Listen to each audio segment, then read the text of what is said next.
আজ শহরের নানা প্রান্তে ফের চলল বেআইনি দখলমুক্ত অভিযান। আগরতলা পুর নিগমের টাস্ক ফোর্স লেকচুমনি বাজার এলাকা থেকে শুরু করে অভিযান।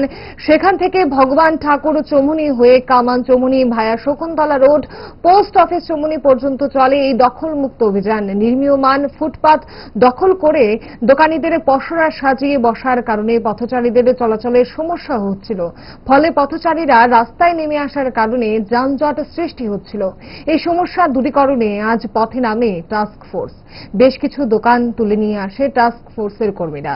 সংবাদ মাধ্যমের সামনে টাস্ক ফোর্সের এক কর্মী জানান, আমাদের অভিযান মূলত আজকে আমরা স্টার্ট করেছি লিকচুমনি বাজার থেকে হয়ে ভগবান ঠাকুর চুমনি মাংসের দোকানগুলি ওইগুলিকে উঠেছি।